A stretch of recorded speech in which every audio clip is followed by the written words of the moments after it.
Jerry is an 85-year-old man 2 weeks post-left MCA CVA, resulting in dysphagia and short-term memory impairment.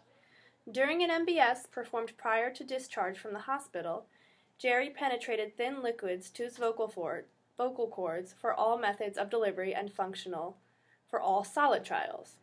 The SLP who performed Jerry's MBS trialed the chin tuck postural modification with thin liquids, and no penetration was appreciated.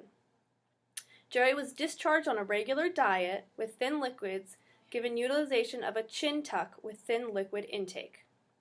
If Jerry is unable to utilize the chin tuck consistently, instruction was given to downgrade him to a regular diet with nectar-thick liquids for increased swallowing safety.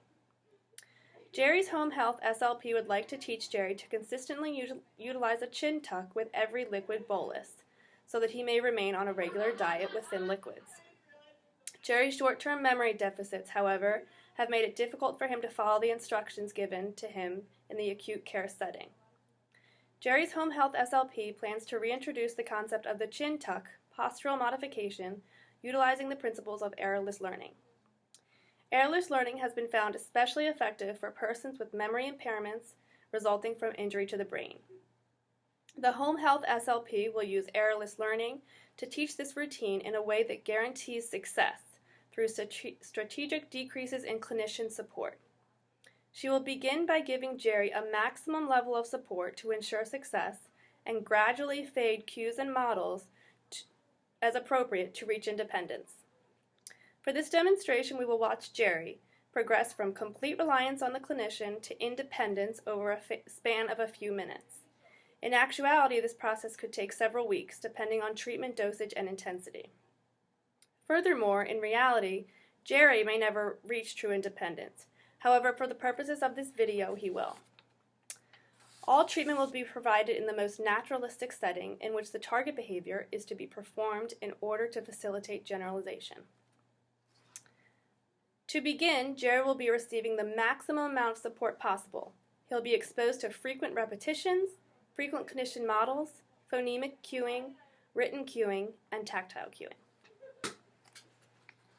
Okay, Jerry. Today we are going to work on increasing your safety while drinking. Right now we are worried about liquid entering your lungs. To prevent that, I would like you to put your chin down before and during each swallow of liquid. So just like this. Okay? Like this? Just like that. Okay. So you have your chin down. Down. While I'm drinking. Okay. We're going to talk about that. So first, you're going to take a sip. Then you will put your chin down. And then you will swallow. Okay. So, first you will sip. Then you will put your chin down. And then you will swallow. So remember, we're going to practice, but I want you to remember, first we sip, then we put our chin down, and then we swallow. Good, that's right. Okay, so sip, chin down, and then swallow. Okay. Okay, let's take a sip and practice. Okay.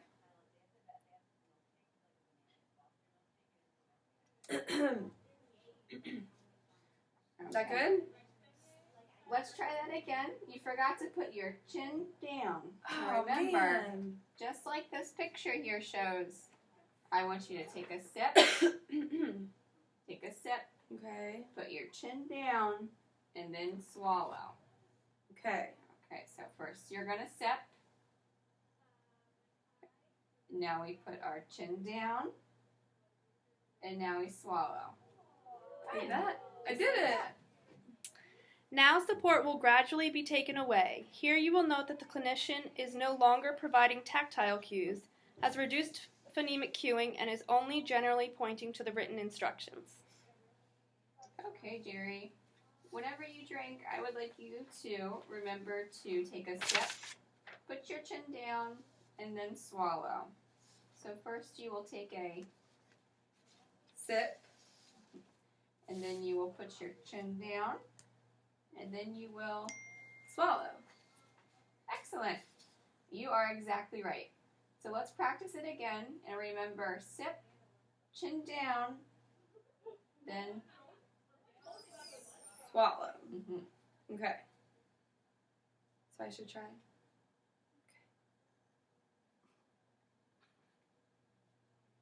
Remember, sip,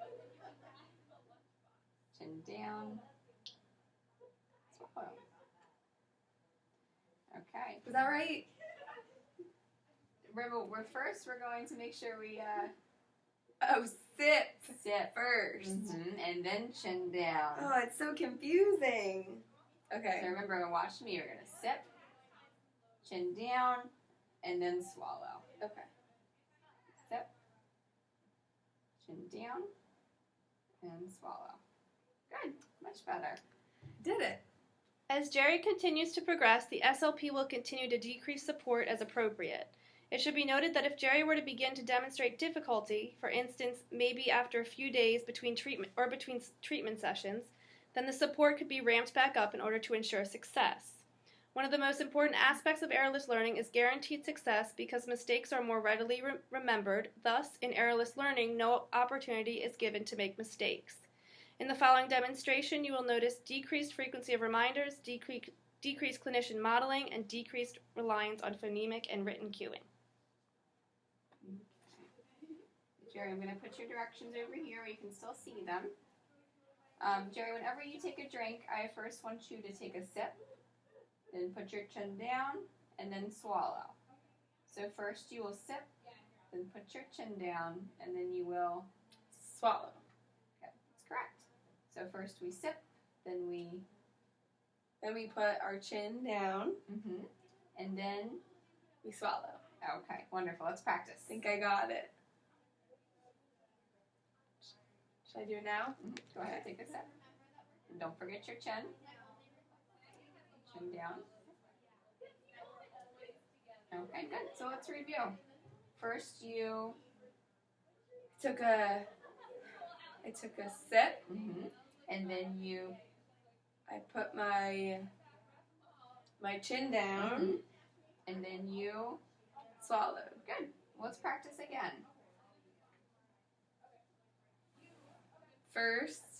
So you're gonna take a sip. Let's practice again with the water. Okay.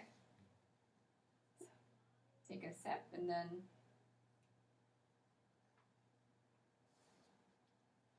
good. Alrighty. I'm getting it.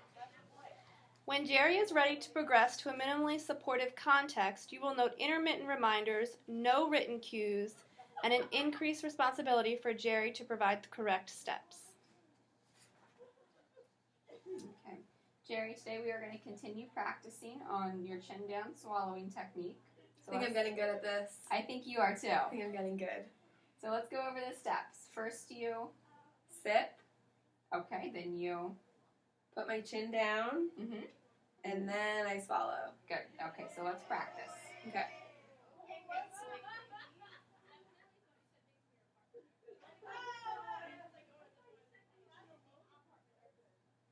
So Jerry, what did you do first?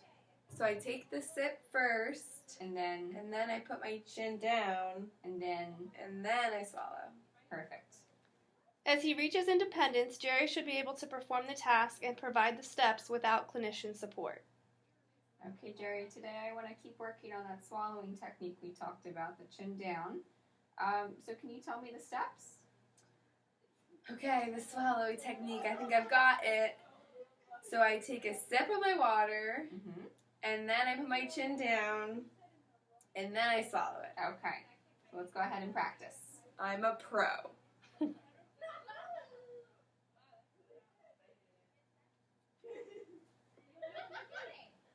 Good job. Yay. The clinician can ensure carryover through her own observations during mealtime or the reported observations of others involved in Jerry's care. If Jerry is living in a skilled nursing facility, the nurses would be able to provide this report. If Jerry is living at home, family members or caregivers may be able to as well. So, some of the do's of errorless learning. Do involve the person in doing and repeating. Do give information and cues freely. Do train the skill or information frequently and repeatedly.